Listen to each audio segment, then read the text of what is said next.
So first question we can see here, it's semiconductor based question. In n-type semiconductor, electrons are majority charge carriers. Yes, but it does not show any negative charge. The reason is what? So for this particular understanding of this question, so if I'm using mobile phone, I think most of us using any electronic devices for this particular class, right? Correct. So obviously mobile phone is what? Semiconductor. It's made up of semiconductor. Obviously it's made up of a semiconductor too. So, and the most common semiconductor which we use practically is what? N-type semiconductor. In the sense electrons are more. But do we get shock or something like that? No, we don't get shock or anything. In the sense, our total, the phone or the electronic device is what? Basically it is neutral. Basically it is neutral. So with this understanding, let's do this particular question. Correct. In n-type semiconductor, the electrons are majority charge carrier, but it does not show any negative charge. The reason is, again, we will use the principle of what? Elimination here. Electrons are stationary. That is completely wrong. Electrons neutralize with holes. In n-type semiconductor, electrons are more. So this concept itself is wrong. Holes is positive charges, right? Correct. The protons are the positive charges. So it does not neutralize. Mobility of electron is extremely small, that we cannot define. Only thing we can say is atom is electrically neutral. As I told you about the electron devices case, it's neutral. Material as a whole is neutral. So the best option is option D. Because option C, we cannot say the movement of electron is extremely small. That there is no information about that. So we have to choose the most accurate answer.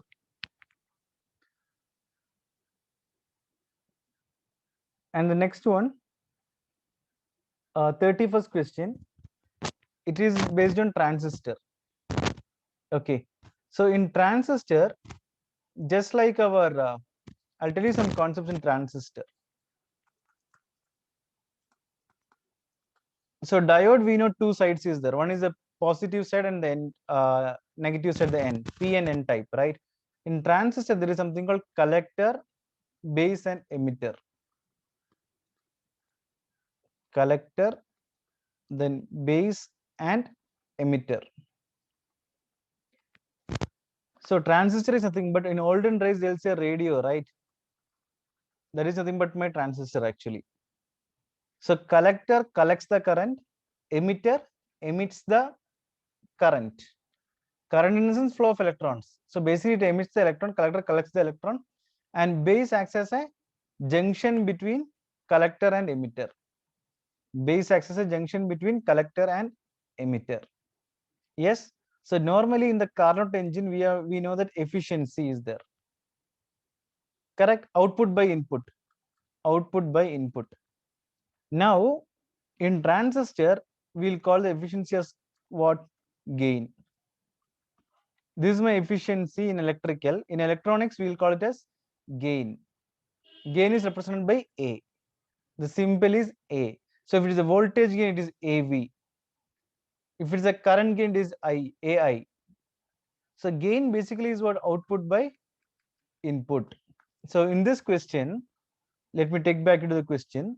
They're told if the current gain of transistor is 0.98, in the sense that given us efficiency, what is the value of beta current gain of the transistor? Okay, so here alpha current gain current gain is basically what I told you. It is gain is basically A. The symbol for gain is A. Here they given alpha current gain of a transistor is 0.9. What is the value of beta current gain of transistor? The simple formula is there. Beta is equal to alpha by 1 minus alpha. So this alpha value is what? 0.98. Correct. So obviously you'll get the answer as what? 0.98 by 0.2, 0.02. That is nothing but we'll get 0.98 by 0.02. Correct. So we'll get 49 as the option B as the answer for this.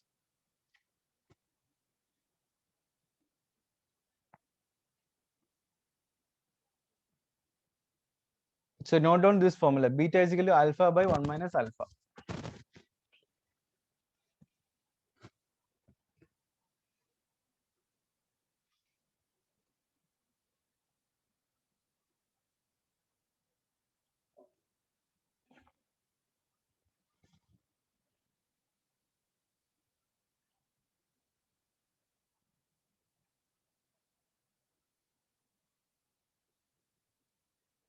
Yeah.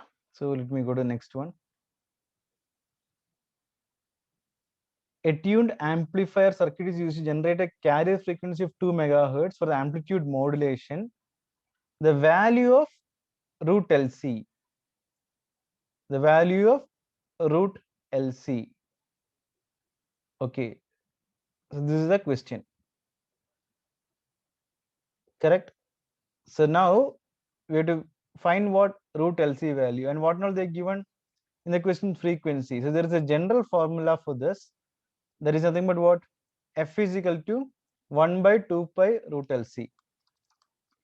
1 by 2 pi root LC. Correct? So here we have to find root LC. So 1 by 2 pi into F. Now the question in it is given as what? F is equal to 2 megahertz. F is equal to 2 megahertz. So to convert this into hertz, 2 into 10 power 6 hertz. Correct? So 1 by 2 pi into what? 2 into 10 power 6. So 1 by 4 pi into 10 power 6. Now let's come back to the option and mark option D as the answer. The formula for this is F is equal to 1 by 2 pi root LC for this question. This is a key concept in this.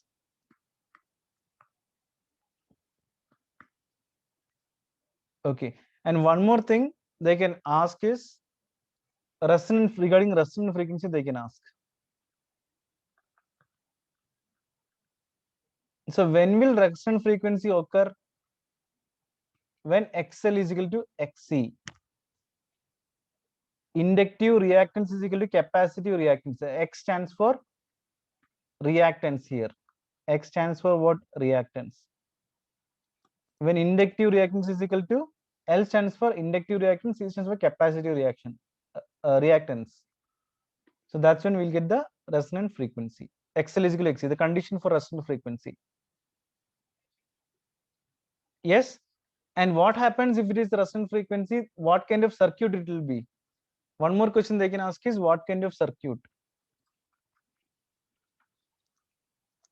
What kind of circuit meaning? Whether it is resistive, okay, impedance in the sense there is Z, that is resistance, inductive and capacitive, inductive or capacitive. So what kind of circuit if the if it follows resonant frequency, or if it obeys, I can tell if it obeys. So guys, what do you think is the answer for this? Is it a resistive circuit, impedance circuit, or inductive or capacitive circuit?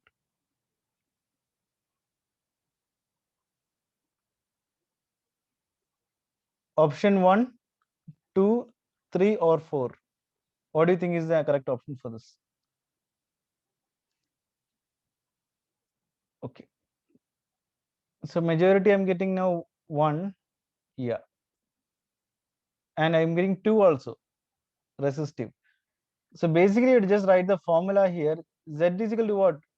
Root of R plus XL, R square plus, what is it? Z is equal to root of what? What is the formula? XL minus XC the whole square, right? If XL is equal to XC, resistive resonant frequency means what? XL should be equal to XC. So this value is completely what? 0. This is completely 0. So this is R square. Root of R square plus XL minus XC the whole square. So Z is equal to what we will get? R. This is a pure resistive circuit. Option 1 is the answer for this. Very good. So these kind of things, simple things we have to understand and apply. That's it in entrance. So this is just a conceptual level question which I just asked now. So without knowing the concept, we cannot know. So you should not by heart anything, very important. And we have to think and apply these things. That's all.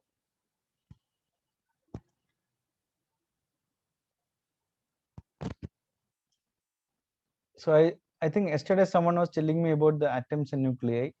So for them, let me see. Any questions is there here? Yes. The relationship between half-life and decay constant. So, so these kind of questions are very easy because direct formula we have to apply. Correct?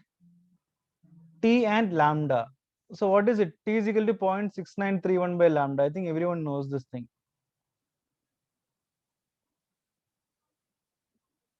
Yes.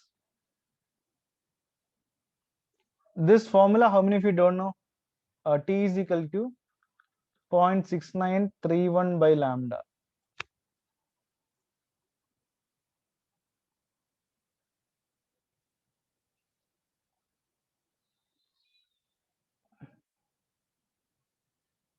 Everyone knows this formula, I think so. Correct? And now what do you do? The relationship between what lambda t is what? Lambda t we have to find. Lambda into t. So this is basically lambda into t is what? What is this 0.6931? That is log e to the log 2 to the base e. Option C is the answer. Option C is the answer for this. Yes.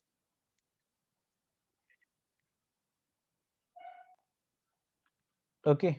Yes. Now let's take the before this question. What is the energy of the electron revolving in third orbit expressed in eV? So here also you got direct formula. E is equal to what? Minus 13.6 by what? N square.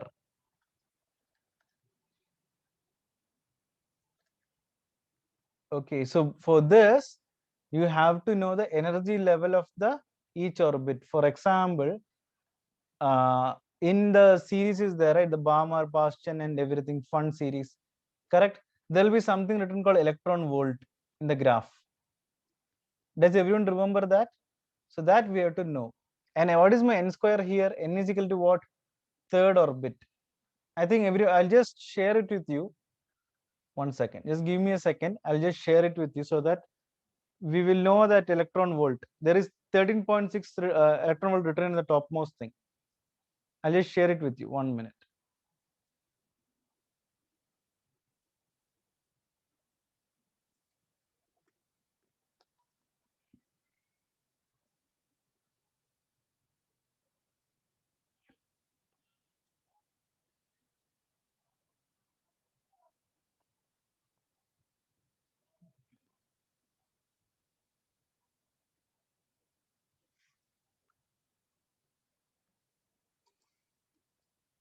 So this is something we have to observe and see. Okay, hydrogen series is there, right? Correct. Yeah. So we can see something. One, the ground state minus 13.6 electron volt, right? And these are all what excited things. So the basic formula what I'm using is what? Minus 13.6 by n square. If it is third orbit, it will be what? Minus 13.6 by 3 square. That is 9. That is nothing but what? Minus 1.51 or 1.51 electron volt. That is the answer in this. I'll just come back to this question. Yes. That's all. 13.6 by n square thing. Directly you can do it. So I hope everyone understood from where we got 13.6 from the ground state of the electrons.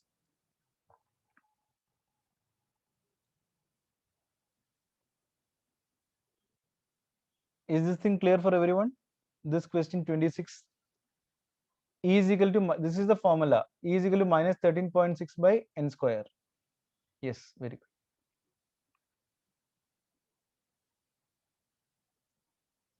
So from these, the above questions, direct question. Which of the following spectral series of hydrogen atoms lying in visible range of electromagnetic? That is Balmer series. So we have to know what is the importance of each series. Importance of each series.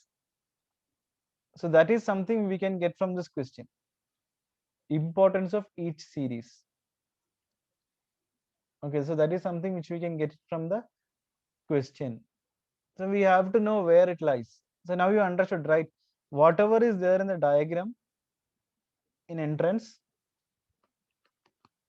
not in entrance, sorry, in the book, something with a pictorial representation diagram, we have to give more importance.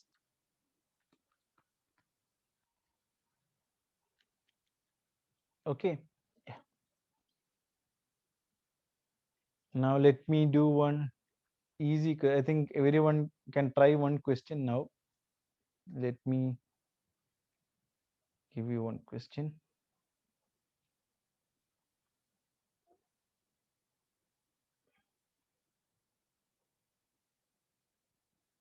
Ah, 33rd question. So please try this question. Send me the answer to my WhatsApp. Yeah, kindly try this question. Send me the answer to the WhatsApp.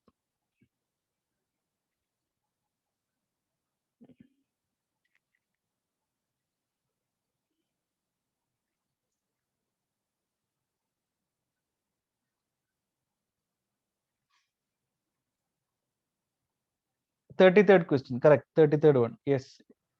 Yes, Nitin. This 33rd one.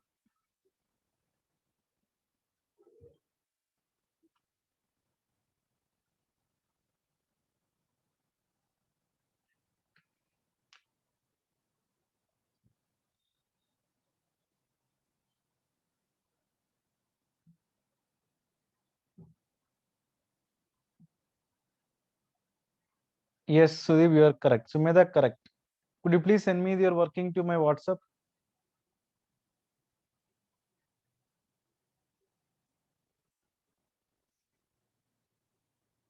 Nikita, correct. Kindly send me the working. Just take a pic and send it to me.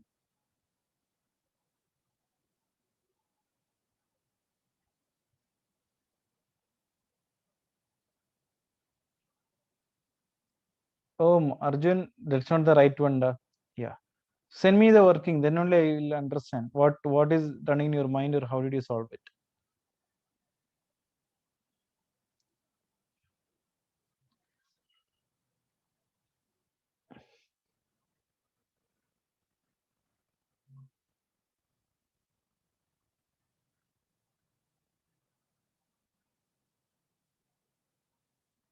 So guys, this is actually a simple question. To be very frank, no.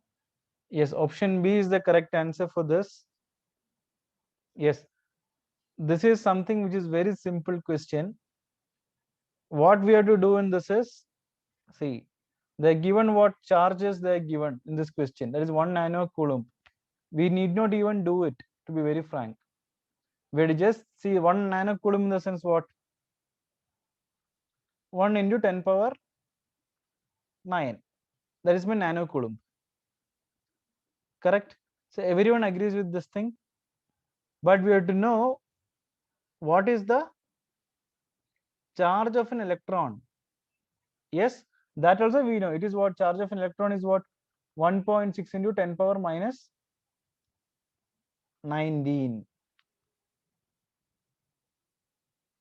Yes or no?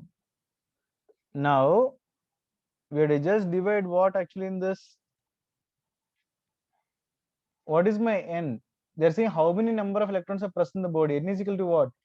Q by E. So this is my Q. This is Q is charge. 1 nanocoulomb. The charge is given. This is my Q. So if you can just do it in the mind, obviously what will happen here? This is not 10 power 9. This is minus 10. Okay, sorry. My bad. Yeah. Nanocoulomb is 10 power minus 10. It's very, very small, right? So guys, small error from my end. 10 power minus 9. 10 power 9 is some other thing. Nano coulomb. Nano means very small particle. Correct? Nano thing.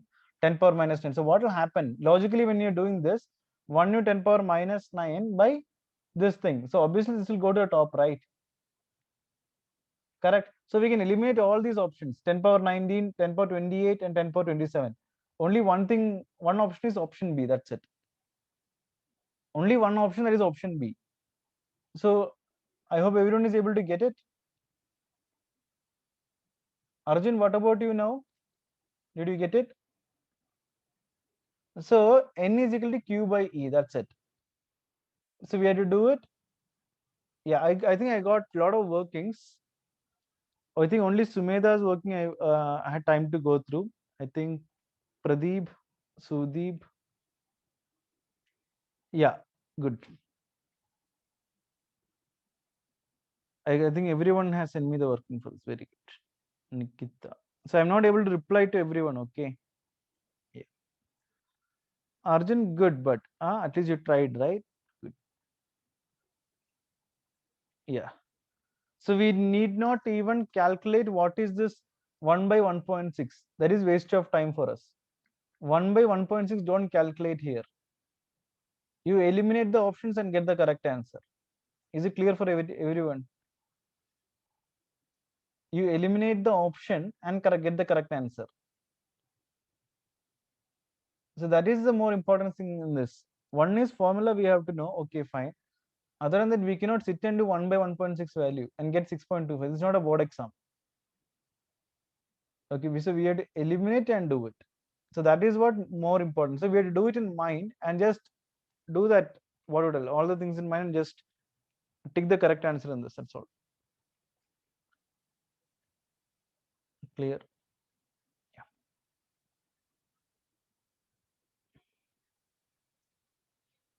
So guys, there's a direct formula for this.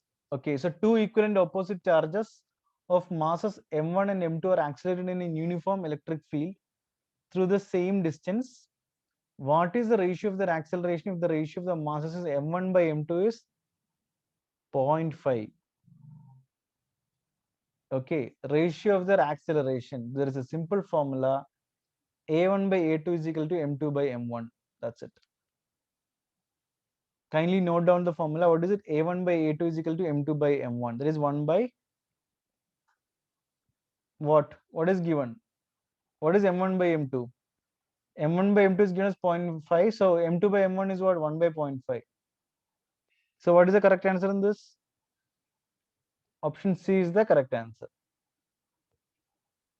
1 by 0.5 is nothing but 2. Everyone got this thing? So this is the formula we have to apply. That's it. Option C. Yes, kindly note down this thing.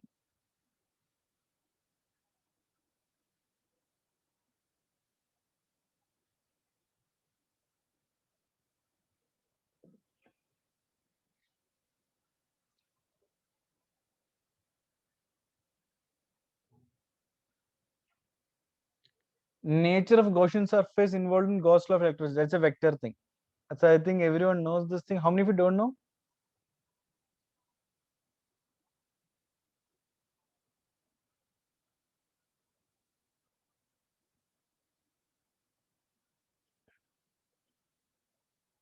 No. Okay.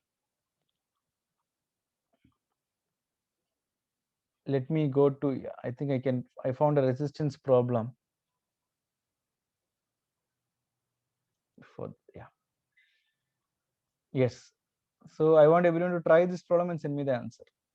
40th question now.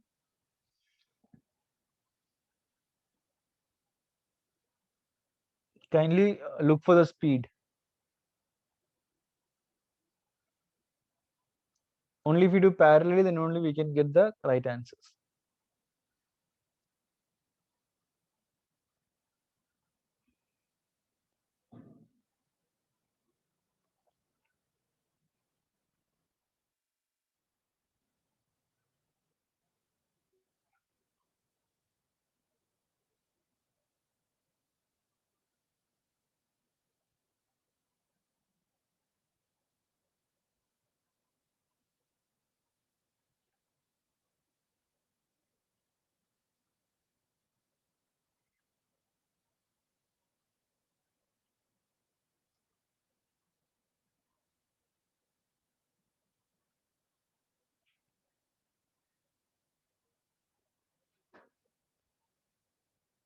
So I got two answers.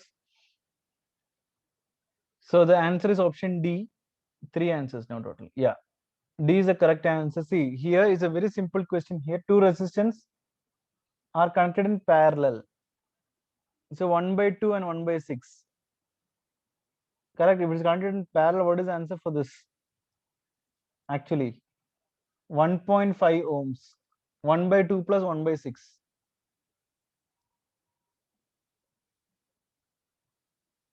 Correct. Resistance value is what? 1.5 ohms. Then they're asking what is the current flowing in the battery? I is equal to what? V by R. But here we got internal resistance as 0.5. So R plus small r. So what is my V? EMF is 2 volt. EMF is the maximum voltage. So I is equal to E. E is 2 by 2. So that's it. 1 ampere is the correct answer for this. Option D. Option D is the correct answer. Yeah.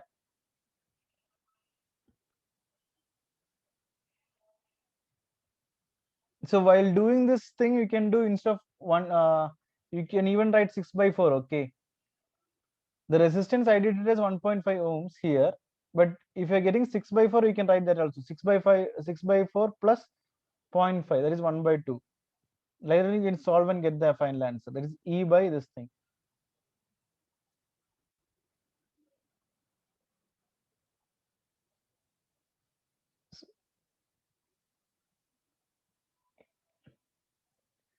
So suppose, in order to avoid confusion for everyone, I recommend you to use this thing, because one of the students just now told me that he's used the wrong formula. Just use this thing, triangle always. V is equal to what? I into R. I is equal to what? V by R. V divided by R. R is equal to V divided by I. So kindly use this formula.